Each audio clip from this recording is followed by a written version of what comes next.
This really nice 2000 Mustang GT is daily driven. It only has 83,000 miles on it, but it is actually not in the United States. It is in Switzerland. If you look closely at the car, you'll notice that it has a Mach 1 chin spoiler on it. And if you look real close, you'll see there's some kind of a recovery hook or something poking out between the chin spoiler and the bottom of the bumper there. And it also has a Mach 1 grille delete, which looks really good. Those two things look so good on these cars. And as you've noticed, it has the license plates from a different country in it. I think that's really cool to see. Really interesting to see a Mustang in a different place. I also noticed that the car has the pony badges on the fenders, which are the badges that came on all the V6 Mustangs and the Mach 1s. And I could see why somebody who had GT badges would really like to have the running pony on the side of the car, and they were changed for that. I know people have done that a lot with the Bullet, and I think it's a good look for the car. When I actually got my first Mustang, a 97 V6, I really loved that it had the running pony and the tri-bar on the fenders, and I didn't know that that was mostly a V6 thing, so I was really excited about that when I got mine. So being that this Mustang GT was a 2000, it would have had the GT badges there, but those had obviously been traded out. This GT is a 5-speed manual car, and if you look closely, you'll notice that this car now has a performance upgrade on the brakes. It actually has drilled rotors on it. And going into the interior, you'll notice a few interesting things. First off, look at these instrument gauges. Something really cool that these do is the turn signals actually have a running pony instead of an arrow. So here you can see in this video that he sent me that when you turn the turn signals on, it actually has a running pony for each side. I think that's really cool, and he had asked if I'd ever seen anything like that before, and I had not. And I even tried to look it up, and I didn't see much about it.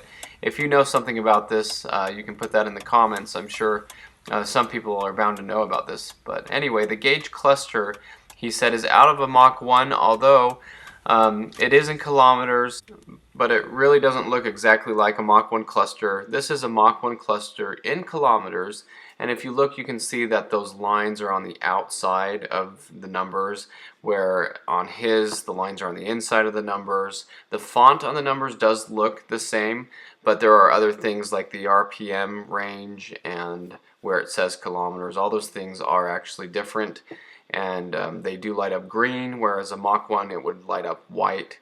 So it's similar to a Mach 1 cluster. I believe this is an overlay that the previous owner had bought, and that would explain the running ponies.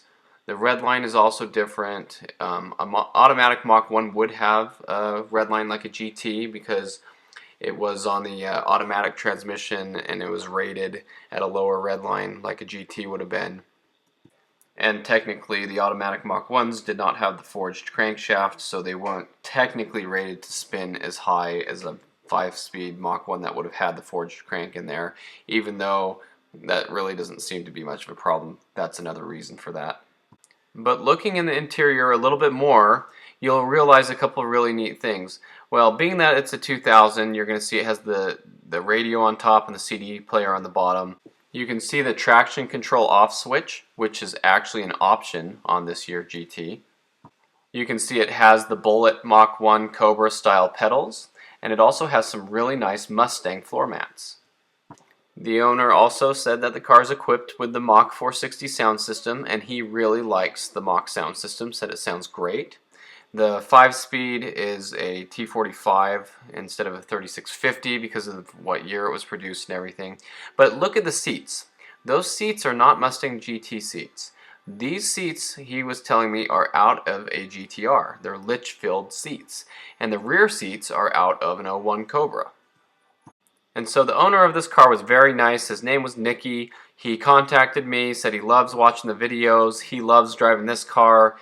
He said he really fell in love with the New Edge Mustang when he would play the video game Midtown Madness 2, and that it had this option here to choose a Mustang GT in the game. I think that's really neat. I think that's something that a lot of us do. We play video games and we kind of develop loves for cars. There are actually some other video games that have New Edge Mustangs in them, and I've played them before too. So I think that's really neat.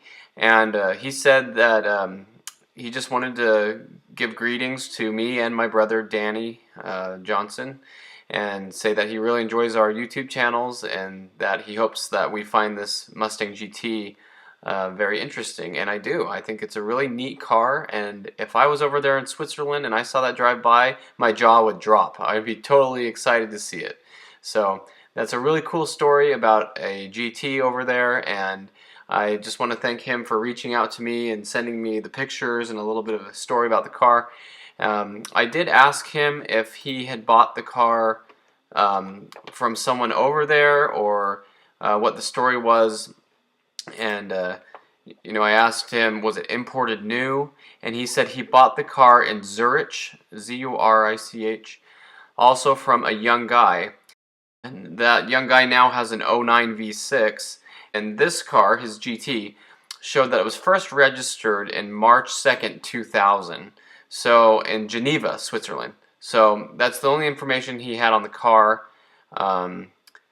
But he doesn't know if it was imported new, but it probably was, since it's been over there since the year 2000. Although a couple things that I'm not quite sure about is why it wouldn't have the amber tail lights or the side turn signals. I guess that depends on what country it goes to and things like that. I really like making these videos, and I enjoy when people reach out to me and share stories about their cars and show me their cars who I had no idea even existed. So this is a really cool outcome from that. And thanks for all your support, everyone who watches the channel. Thanks for the comments. Thanks for the nice, kind things you say too in the comments about the channel. A lot of people tell me they enjoy these videos and everything, so I appreciate your support.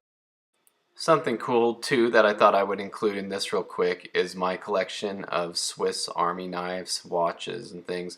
I really do like these a lot. My brother Danny and I had loved these things growing up, and we really enjoyed the Swiss brand.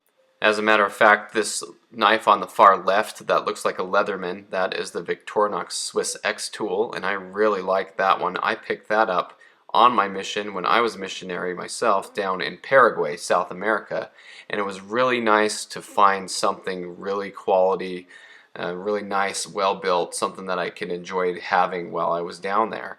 And so I brought that home with me. But I do like Swiss things, and as a matter of fact, my grandpa actually served a mission, a church mission for the Church of Jesus Christ of Latter-day Saints over in Switzerland. And so he spent a couple years over there, and he really loved the people over there, and he got along great with them, and he made friendships over there while he was there.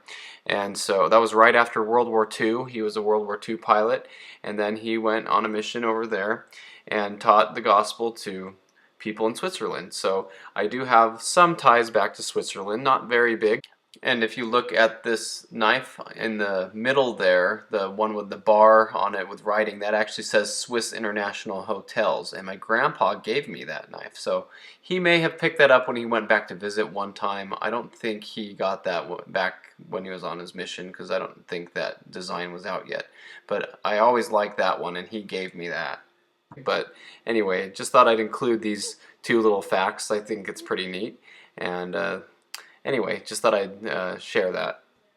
So remember to subscribe if you're not already on here with us, and like the video, and stay tuned for more of these stories.